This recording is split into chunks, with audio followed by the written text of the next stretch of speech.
Hello students, welcome back to India for IAS. ಕನ್ನಡದಲ್ಲಿ current ಅಫೇರ್ಸನ್ನು ಪ್ರಸ್ತುತಿಪಡಿಸುವ ಸರಣಿಗೆ ಸ್ವಾಗತ. ನಾನು ಶಿವಲಿಂಗ ಆಕೆ. ಸೊ ನಾವು ಇವತ್ತು ಡಿಸ್ಕಸ್ ಮಾಡೋದಕ್ಕೆ ಅಂತ ಹೊರಟಿರೋ ಟಾಪಿಕ್ ಬಂದು ಸನ್ರೈಸ್ ಇಂಡಸ್ಟ್ರಿ ಅಥವಾ ಸನ್ರೈಸ್ ಸೆಕ್ಟರ್ ಅಂತ ಕರಿತೀವಿ. ಸೊ ಹಾಗಿದ್ರೆ ಏನಿದು ಸನ್ರೈಸ್ ಸೆಕ್ಟರ್ಸ್ ಅಥವಾ ಸನ್ರೈಸ್ ಉದ್ಯಮ ಅಂತ ಕರೆಯುವಂಥದ್ದು, ಸೂರ್ಯೋದ್ಯಮ ಕನ್ನಡದಲ್ಲಿ ಹೇಳೋದಾದ್ರೆ ಸೂರ್ಯೋದ್ಯಮ ಉದ್ಯಮ ಅಂತವಂಥದ್ದು. ಏನಕ್ಕೆ ಇದು ನ್ಯೂಸ್ ಇತ್ತೀಚೆಗೆ ನಿಮಗೆಲ್ಲ ಗೊತ್ತಿದ್ದಂಗೆ CII ಏನಿದೆ ಯೂಶಲಿ ಅಂದರೆ ಇಲ್ಲಿನ ಕಾಮರ್ಸ್ ಇಂಡಸ್ಟ್ರೀಸ್ ಏನು ಚೇಂಬರ್ ಇದೆ, ಯೂಶಲಿ ಅದು ಕರ್ನಾಟಕವನ್ನು ಬಿಯಾಂಡ್ ಬೆಂಗಳೂರಿಗೆ ಬೂಸ್ಟ್ ಮಾಡೋದಕ್ಕೋಸ್ಕರ ಸನ್ರೈಸ್ ಸೆಕ್ಟರ್ಸ್ನ ಯೂಶಲಿ ನೀವು ಹೆಚ್ಚು ಒತ್ತು ಕೊಡಬೇಕಾಗಿದೆ. ಅಂದರೆ ಫಿನಾನ್ಷಿಯಲ್ ಇಯರ್ 2025 ಏನಿದೆ, ಸೊ ಇದನ್ನು ನಾವು ಇನ್ನು ಆರ್ಥಿಕವಾಗಿ ಅಭಿವೃದ್ಧಿ ಹೊಂದಬೇಕಾದ್ರೆ ಅಥವಾ ಆರ್ಥಿಕವಾಗಿ ಒಂದು ದಾಪುಗಳನ್ನು ಹಾಕಬೇಕಾದ್ರೆ ಈ ಸನ್ರೈಸ್ ಸೆಕ್ಟರ್ಸ್ನ ಈ ಸನ್ರೈಸ್ ಸೆಕ್ಟರ್ಸ್ ಕಡೆ ನೀವು ಹೆಚ್ಚು ಗಮನ ಕೊಡಬೇಕಾಗಿದೆ. ಇದಕ್ಕೆ ಜಾಸ್ತಿ ಬಂಡವಾಳವನ್ನು ಅಥವಾ ಪ್ರೋತ್ಸಾಹವನ್ನು ನೀಡೋದ್ರ ಮೂಲಕ ಆರ್ಥಿಕತೆಗೆ ಒಂದು ಪ್ರಯೋಜನವನ್ನು ಪಡಿಬೇಕಾಗಿದೆ ಅಂತ ಕೇಳಿ ಬಂದಿದೆ. ಸೊ ಹಾಗಿದ್ರೆ ಏನಿದು ಸನ್ರೈಸ್ ಸೆಕ್ಟರ್ಸು, ಅದ್ರ ಜೊತೆಗೆ ಹಾಗೇನೆ ಸನ್ಸೆಟ್ ಸೆಕ್ಟರ್ಸ್ ಅಂತ ಕೂಡ ಕರೀತಾರೆ. ಅಂದರೆ ಏನಿದು ಸನ್ರೈಸ್ ಸೆಕ್ಟರ್ಸು ಅಥವಾ ಸನ್ಸೆಟ್ ಸೆಕ್ಟರ್ಸ್ ಅಂದರೆ ಏನು, ಇದಕ್ಕಿರುವಂಥ ಡಿಫರೆನ್ಸ್ ಏನು, ಫೀಚರ್ಸ್ ಏನು, ಅಥವಾ ಈ ಸನ್ರೈಸ್ ಯಾವ್ಯಾವ ಇಂಡಸ್ಟ್ರಿಗಳನ್ನು ಅಥವಾ ಯಾವ್ಯಾವ ಫೀಲ್ಡನ್ನು ಸನ್ರೈಸ್ ಸೆಕ್ಟರ್ಸ್ ಅಂತ ಕರೀತಾರೆ, ಇದರಿಂದ ಆರ್ಥಿಕತೆಯ ಅಥವಾ ಭಾರತದ ಆರ್ಥಿಕತೆಗೆ ಇರುವಂತಹ ಪ್ರಯೋಜನಗಳು ಯಾವ್ಯಾವು ಅನ್ನುವಂತಹ ಮಾಹಿತಿಯನ್ನು ನಾವು ಈ ವಿಡಿಯೋದಲ್ಲಿ ನೋಡ್ತಾ ಹೋಗೋಣ. ಈ ಸನ್ರೈಸ್ ಇಂಡಸ್ಟ್ರಿ ಅಥವಾ ಸನ್ರೈಸ್ ಸೆಕ್ಟರ್ ಅಂದರೆ ಏನು ಅಂದರೆ ಶೈವಾವಸ್ಥೆಯಲ್ಲಿರುವಂತಹ ಆದರೆ ಕ್ಷಿಪ್ರ ರೀತಿಯಲ್ಲಿ ಒಂದು ಉತ್ಕರ್ಷದ ಒಂದು ಬೆಳವಣಿಗೆಯನ್ನು ಅಥವಾ ಭರವಸೆಯನ್ನು ತೋರಿಸುವಂತಹ ವಲಯಕ್ಕೆ ಬಳಸಲಾಗುವಂತಹ ಒಂದು ಪದವನ್ನು ಸನ್ರೈಸ್ ಉದ್ಯಮ ಅಂತ ಕರಿತೇವೆ. ನಿಮಗೆಲ್ಲ ಗೊತ್ತಿರೋ ಹಾಗೆ ಸನ್ರೈಸ್ ಅಂದರೆ ಸೂರ್ಯ ಹುಟ್ಟುತ್ತಾ ಇದ್ದಾನೆ, ಸೂರ್ಯೋದಯ ಅಂದರೆ ಖಂಡಿತವಾಗಿ ಸೂರ್ಯ ಹುಟ್ಟುತ್ತಾನೆ, ಮೇಲೆ ಬಂದೇ ಬರ್ತಾನೆ. ಬಟ್ ಈಗ ಅದು ಸೂರ್ಯ ಈಗ ತಾನೇ ಹುಟ್ಟಿರುವಂತಹ ಒಂದು ಸಂದರ್ಭವನ್ನು ಸೂರ್ಯೋದಯ ಅಂತ ಬಳಸ್ತೀವಿ. ಅದೇ ರೀತಿಯಲ್ಲಿ ಈ ಆರ್ಥಿಕತೆಯ ಒಂದು ಪರಿಭಾಷೆಗೆ ಬಂದಾಗ, ಆರ್ಥಿಕತೆಯಲ್ಲಿ ಒಂದು ಪರಿಭಾಷೆ ಬಂದಾಗ ಯಾವುದೋ ಒಂದು ಸೆಕ್ಟರ್ ಈಗ ತಾನೇ ಶುರು ಆಗ್ತಾ ಇದೆ, ಬಟ್ ಫಾರ್ ಶೋರ್ ದಟ್ ಮುಂದೆ ಮುಂದಿನ ಹಂತದಲ್ಲಿ ಅದು ಬೃಹದಾಕಾರದಲ್ಲಿ ಬೆಳೆಯುತ್ತೆ ಅನ್ನುವಂತಹ ಒಂದು ಸೆಕ್ಟರ್ಗಳಿಗೆ ನಾವು ಯೂಶಲಿ ಸನ್ರೈಸ್ ಸೆಕ್ಟರ್ಸ್ ಅಂತ ಕರಿತೀವಿ.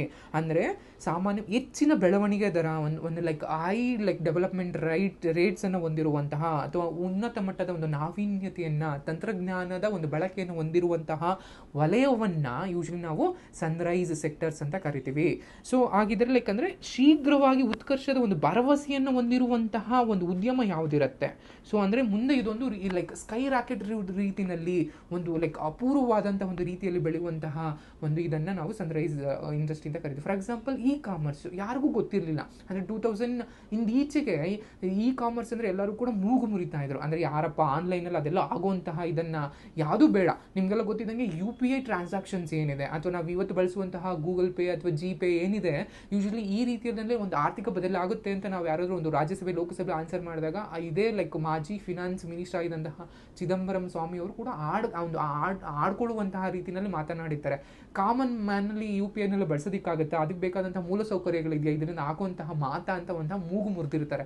ಬಟ್ ಆ ಮೂಗು ಮುರಿದು ಮಾತನಾಡಿದಂತಹ ಕೇವಲ 10 ವರ್ಷಗಳ ಗ್ಯಾಪ್ನಲ್ಲೇ ಇಂದು ಇಡೀ ಜಗತ್ತೇ ತಿರುಗು ನೋಡಬಹುದಾದಂತಹ ರೀತಿಯಲ್ಲಿ ಒಂದು UPI ಟ್ರಾನ್ಸಾಕ್ಷನ್ ಅಲ್ಲಿ ಒಂದು ನಾವು ಅಗಾಧ ರೀತಿಯಲ್ಲಿ ಬೆಳೆದಿದ್ದೀವಿ. ಅಂದರೆ ಈ ರೀತಿಯಾದಂತಹ ಒಂದು ಕಾಮರ್ಸ್ ಇಂಡಸ್ಟ್ರಿ ಆಗಿರ್ಬೋದು ಅಥವಾ ಈ ಫಿನಾನ್ಸ್ ಆನ್ಲೈನ್ ಫಿನಾನ್ಸಿಂಗ್ ಆಗಿರ್ಬೋದು, ಇವೆಲ್ಲವೂ ಕೂಡ ಒಂದು ಬೃಹದಾಕಾರದಲ್ಲಿ ಒಂದು ಸನ್ರೈಸ್ ಆಗಿ ಬೆಳೀತಾ ಇರುವಂತಹ ಒಂದು ವಲಯಗಳನ್ನು ಯೂಶಲಿ ನಾವು ಸನ್ರೈಸ್ ಇಂಡಸ್ಟ್ರಿ ಅಂತ ಕರಿತೀವಿ. ಇನ್ನೊಂದು ಇಲ್ಲಿಗೆ ನಿಮಗೆ ಸಾಹಸೋದ್ಯಮ ಅಂದರೆ ವೆಂಚರ್ ಕ್ಯಾಪಿಟಲ್ ಅಂತ ಕರಿತೀವಿ. ಅಂದರೆ ಸಾಹಸೋದ್ಯಮ ಬಂಡವಾಳ ಅಂತಲೂ ಕೂಡ ಇದಕ್ಕೆ ಹೂಡ್ತಾರೆ. ಅಂದರೆ ಯೂಶಲಿ ಇಲ್ಲಿವರೆಗೂ ಇದು ಯಾವುದೇ ರೀತಿಯ ಸೆಕ್ಟರ್ ಇರೋದಿಲ್ಲ.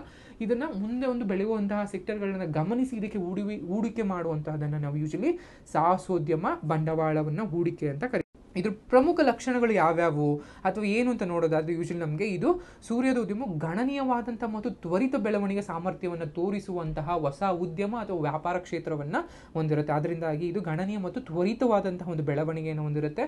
ಅದ್ರ ಜೊತೆಗೆ ಒಂದು ಹೆಚ್ಚಿನ ಬೆಳವಣಿಗೆ ದರಗಳನ್ನು ಕೂಡ ಅಥವಾ ಬಹಳಷ್ಟು ಸ್ಟಾರ್ಟ್ಅಪ್ಗಳಾಗಿರ್ಬೋದು, ಸಾಹಸೋದ್ಯಮ ಬಂಡವಾಳ ಹಣವನ್ನು ಕೂಡ ಇವೆಲ್ಲವೂ ಒಳಗೊಂಡಿರುತ್ತೆ. ಇನ್ನೊಂದು ಸೂರ್ಯೋದಯ ಸೂರ್ಯೋದಯ ಉದ್ಯಮ ಅಂತ ಏನು ಕರಿತೀವಿ, ಇದಕ್ಕೆ ಯೂಶಲಿ ಸೂರ್ಯಾಸ್ತದ ಹಂತಕ್ಕೂ ಕೂಡ ನಾವು ದಾಟುತ್ತೆ ಅಂತ ಕರಿತೇವೆ. ಅದಕ್ಕೆ ಆಮೇಲೆ ನಮಗೆ ಹೇಳ್ತಾ ಬರ್ತೀನಿ ಸನ್ಸೆಟ್ ಇಂಡಸ್ಟ್ರಿ ಅಂತ ಏನು ಅಂತ. ಅದ್ರ ಜೊತೆಗೆ ಸಾಹಸೋದ್ಯಮ ಬಂಡವಾಳವನ್ನು ಹೊಂದಿರುತ್ತೆ ಅಥವಾ ಹೆಚ್ಚಿನ ಬೆಳವಣಿಗೆ ದರವನ್ನು ಹೊಂದಿರುತ್ತೆ, ಗಣನೀಯ ಮತ್ತು ತ್ವರಿತವಾದಂತಹ ಒಂದು ಬೆಳವಣಿಗೆಯನ್ನು ಹೊಂದಿರುವಂತಹ ಇಂಡಸ್ಟ್ರೀಸ್. ಈ ಸನ್ರೈಸ್ ಇಂಡಸ್ಟ್ರಿಗೆ ಯಾವ್ಯಾವೆಲ್ಲ ನಮಗೆ ಕಂಡು ಬರುತ್ತೆ ಅಂತ ನೋಡಿದಾಗ ಮೊದಲಿಗೆ ರಿನ್ಯೂವಬಲ್ ಎನರ್ಜಿ ಅಂತ ಕರಿತೀವಿ ಅಥವಾ ನವೀಕರಿಸಬಹುದಾದ ಎನರ್ಜಿ. ನಿಮಗೆಲ್ಲ ಗೊತ್ತಿದ್ದಂಗೆ ಸೋಲಾರ್ ಎಷ್ಟು ಮಟ್ಟಿಗೆ ಬೆಳೀತಾ ಇದೆ ಅಂದರೆ ಇಂಟರ್ನ್ಯಾಷನಲ್ ಸೋಲಾರ್ ಅಲಯನ್ಸ್ ಅಂತ ಕರಿತೀವಿ. ಅಂದರೆ ಗುರುಗ್ರಾಮಲ್ಲಿ ಹೆಡ್ ಆಫೀಸ್ ಇರುವಂತಹ ಇಂಟರ್ನ್ಯಾಷನಲ್ ಸೋಲಾರ್ ಅಲಯನ್ಸ್ ಅಂದರೆ ಇದನ್ನು ನಿಮಗೆಲ್ಲ ಗೊತ್ತಿರಬೇಕಾಗುತ್ತೆ. ಸೊ ಅಂದರೆ ಎಷ್ಟು ಮಟ್ಟಿಗೆ ನಾವು ಸೋಲಾರ್ ಎನರ್ಜಿನ ಬೆಳೆಸ್ಕೋತಾ ಮಾಡ್ಕೊಳ್ತಾ ಇವಿ, ಎಷ್ಟು ಮಟ್ಟಿಗೆ ಈ ಬಿಸ್ನೆಸ್ ಬೆಳೀತಾ ಇದೆ, ಇವೆಲ್ಲವೂ ಕೂಡ ಸನ್ರೈಸ್ ಇಂಡಸ್ಟ್ರಿ ಅಂತಲೇ ಕರಿತೀವಿ. ಅಂದರೆ ಸೌರಶಕ್ತಿ ಆಗಿರ್ಬೋದು, ಲೈಕ್ ಪವನಶಕ್ತಿ ಆಗಿರ್ಬೋದು, ಜೈವಿಕ ಇಂಧನ ಆಗಿರ್ಬೋದು, ಇವೆಲ್ಲವೂ ಕೂಡ ಸುಸ್ಥಿರ ಅಭಿವೃದ್ಧಿ ಮತ್ತು ಶಕ್ತಿ ಭದ್ರತೆಗೆ ನಿರ್ಣಾಯಕವಾಗಿರುತ್ತೆ. ಇನ್ನೊಂದು ಕೃತಿಕ ಬುದ್ಧ ಮತ್ತು ಯಂತ್ರ ಕಲಿಕೆ ಅಂತ ಕರಿತೀವಿ, ಅಂದರೆ artificial intelligence and machine learning ಅಂತ ಕರಿತೀವಿ. ಇವು ಕೂಡ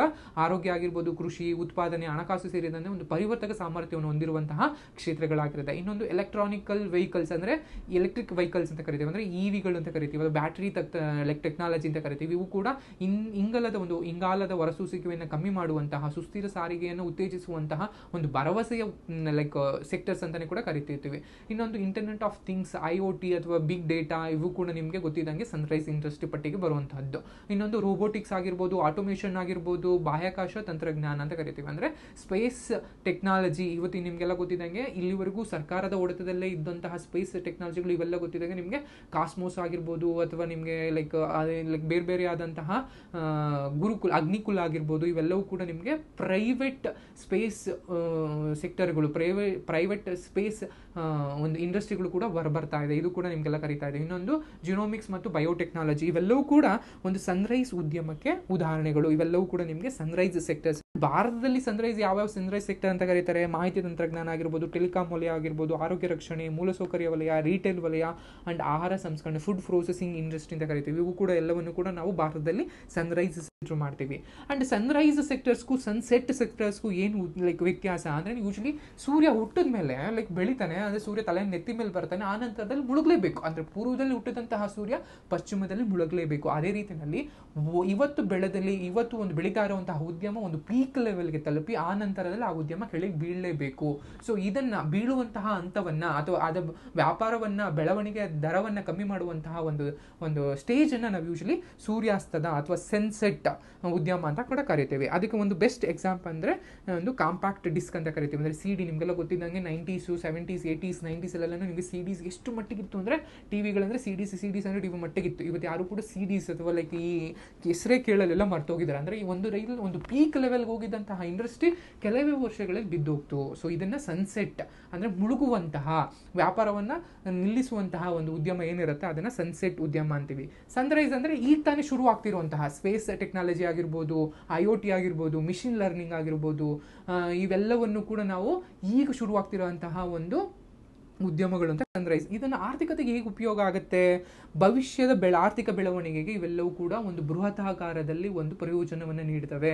ಇದರದೇ ಆದಂತೆ ನಿಮಗೆಲ್ಲ ಗೊತ್ತಿದ್ದಂಗೆ ಸ್ಪೇಸ್ ಟೆಕ್ನಾಲಜಿ ಆಗಿರ್ಬೋದು, ಅಥವಾ ಲೈಕ್ ಇಂಟರ್ನೆಟ್ ಆಫ್ ಥಿಂಗ್ಸ್ ಆಗಿರ್ಬೋದು, ಮಿಷಿನ್ ಲರ್ನಿಂಗ್ ಆಗಿರ್ಬೋದು, ಇವೆಲ್ಲವೂ ಗೊತ್ತಿದ್ದಂಗೆ ನಿಮಗೆ ಒಂದು ಅತಿ ಹೆಚ್ಚಿನ ಆರ್ಥಿಕ ಬೆಳವಣಿಗೆ ದರವನ್ನು ಹೊಂದಿರುತ್ತೆ, ಅಭಿವೃದ್ಧಿಯನ್ನು ಹೆಚ್ಚಳ ಮಾಡ್ತವೆ. ಇದರಿಂದ ಹೆಚ್ಚು ಉದ್ಯೋಗಾವಕಾಶಗಳನ್ನ ನೀಡೋದ್ರ ಮೂಲಕ, ಆ ಮೂಲಕ ಜೀವನ ಮಟ್ಟವನ್ನು ಸುಧಾರಿಸಿ ಇನ್ನೊಂದಷ್ಟು ಸೇವಿಂಗ್ಸ್ ಆಗಿರ್ಬೋದು, ಹೂಡಿಕೆ ಆಗಿರ್ಬೋದು, ಈ ರೀತಿಯಾದ ಒಂದು ಆರ್ಥಿಕವನ್ನು ಒಂದು ಸೈಕ್ಲಿಕಲ್ ಎಕನಾಮಿಕ್ ಒಂದು ಫಂಕ್ಷನ್ ರೀತಿಯಲ್ಲಿ ಅದನ್ನ ಒಂದು ಚಕ್ರೀಯ ರೀತಿಯಲ್ಲಿ ಒಂದು ಆರ್ಥಿಕತೆಯನ್ನು ಬೆಳೆಸ್ತಾ ಹೋಗ್ತವೆ. ಸೊ ಇವೆಲ್ಲವೂ ಕೂಡ ಆರ್ಥಿಕ ಉಂಟ. ಅಂಡ್ ಸನ್ರೈಸ್ ಇಂಡಸ್ಟ್ರೀಸ್ ಯಾವೆಲ್ಲ ಸವಾಲುಗಳನ್ನ ಎದುರಿಸ್ತಾ ಇದೆ ಅಂತ ನೋಡಿದಾಗ ನಿಮ್ಗೆಲ್ಲವೂ ಕೂಡ ಒಂದು ಅಸಮರ್ಪಕವಾದಂತಹ ಸಂಶೋಧನಾ ಕೇಂದ್ರಗಳಾಗಿರ್ಬೋದು, R&D ಆಗಿರ್ಬೋದು, ಅಥವಾ ಮೂಲಸೌಕರ್ಯಗಳ ಕೊರತೆಯನ್ನು ನಾವು ಕಾಣ್ತಾ ಇದ್ವಿ. ಇವೆಲ್ಲವನ್ನು ಹೈ ಟೆಕ್ನಾಲಜಿ ಬೇಕಾಗಿರುವಂತಹ ಒಂದು ಸೆಕ್ಟರ್ಸ್ಗಳು. ಈ ಹೈ ಟೆಕ್ನಾಲಜಿಗೆ ನಾವು ಬೇಕಾದಂತಹ ಒಂದು ತಂತ್ರಜ್ಞಾನವನ್ನು ಇಟ್ಕೊಂಡಿದೀವಾ, ನಮ್ಮಲ್ಲಿ ಇದೆಯಾ ಅನ್ನುವಂಥದ್ದು. ಯಾಕಂದ್ರೆ ನಿಮಗೆಲ್ಲ ರೇರ್ ಅರ್ತ್ ಮೆಟೀರಿಯಲ್ಸ್ ಅಂತ ಕರಿತೀವಿ. ಈ rare earth materials usually lithium ಬ್ಯಾಟರಿಗಳಲ್ಲಿ ಬಳಸ್ತಾ ಇರ್ತೀವಿ.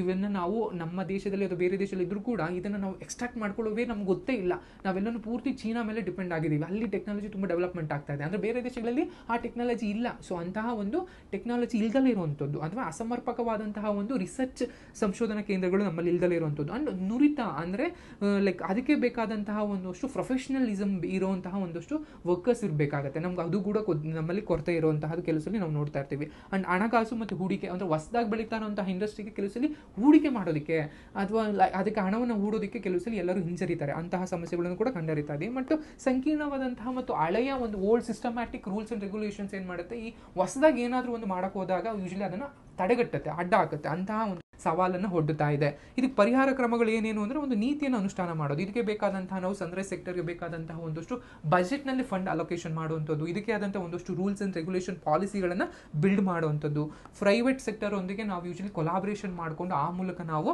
ಇದನ್ನು ಬೆಳೆಸಬಹುದಾಗಿದೆ. ಅಥವಾ ಅಪ್ಸ್ಕಿಲ್ಲಿಂಗ್ ಅಂಡ್ ರೀಸ್ಕಿಲ್ಲಿಂಗ್, ಅದಕ್ಕೆ ಬೇಕಾದಂತಹ ಒಂದು ನುರಿತ ತಂತ್ರಜ್ಞಾನರನ್ನ ಅಥವಾ ನುರಿತ ಒಂದು ಮಾನವ ಸಂಪನ್ಮೂಲವನ್ನ ಅಂದರೆ HRM ಅಂತ ಕರಿತೀವಿ, ಹ್ಯೂಮನ್ ರಿಸೋರ್ಸ್ ಏನು ಕರಿತೀವಿ, ಈ ನುರಿತವಂತ ಒಂದು ಹ್ಯೂಮನ್ ರಿಸೋರ್ಸ್ ಅನ್ನು ಡೆವಲಪ್ ಮಾಡೋದಕ್ಕೋಸ್ಕರ ಅಪ್ಸ್ಕಿಲ್ಲಿಂಗ್ ಮತ್ತು ರೀಸ್ಕಿಲ್ಲಿಂಗ್ ಅಂತ ಪ್ರೋಗ್ರಾಮ್ ಪ್ರೋಗ್ರಾಮ್ಗಳನ್ನ ಹಮ್ಕೊಳ್ಳುವಂಥದ್ದು, ಸಂಶೋಧನಾ R&Dಗಳನ್ನ ಜಾಸ್ತಿ R&D ಸಂಸ್ಥೆಗಳನ್ನು ಹುಟ್ಟಾಕುವಂಥದ್ದು, ಅಂಡ್ ನಾವೀನ್ಯತೆಗೆ ಪ್ರೋತ್ಸಾಹವನ್ನು ನೀಡುವಂಥದ್ದು. ಆ ನಂತರದಲ್ಲಿ ನಿಯಂತ್ರಕ ಚೌಕಟ್ಟುಗಳು ಏನೇನು ನಾವು ಒಂದಷ್ಟು ಲೈಕ್ ಫ್ರೇಮ್ ವರ್ಕ್ಸ್ ಇದೆ ಅಥವಾ ಏನು ಒಂದಷ್ಟು ರೂಲ್ಸ್ ಆ್ಯಂಡ್ ರೆಗ್ಯುಲೇಷನ್ಸ್ ಇದೆ, ಇದನ್ನು ಸಡಿಲವನ್ನು ಮಾಡಿ ಈ ಎಕಾನಮಿಗಳನ್ನ ಬೆಳೆಯೋದಕ್ಕೆ ಬಿಡುವಂಥದ್ದು. ಪರಿಹಾರವನ್ನು ಕಂಡುಕೊಂಡು ಈ ಸನ್ರೈಸ್ ಉದ್ಯಮದಿಂದ ನಾವು ನಮ್ಮ ಒಂದು ಆರ್ಥಿಕತೆಗೆ ಒಂದು ಅಗಾಧ ಪ್ರಮಾಣದಲ್ಲಿ ಒಂದು ಬೆಳವಣಿಗೆಯನ್ನು ಪಡೆಯುವಂತಹ ಒಂದು ಅವಕಾಶವನ್ನು ಬಳಸ್ಕೋಬೇಕಾಗಿರುತ್ತೆ. ಇದಿಷ್ಟು ಸನ್ರೈಸ್ ಸೆಕ್ಟರ್ಗೆ ಸಂಬಂಧಿಸಿದಂಥ ಮಾಹಿತಿ. ಈ ಮಾಹಿತಿ ನಿಮ್ಗೆ ಇಷ್ಟ ಆಗಿದೆ ಅಂತ ಭಾವಿಸ್ತಾ ಈ ವಿಡಿಯೋ ನಿಮ್ಗೆ ಎಂಡ್ ಮಾಡ್ತಾ ಇದ್ದೀನಿ. Thank you.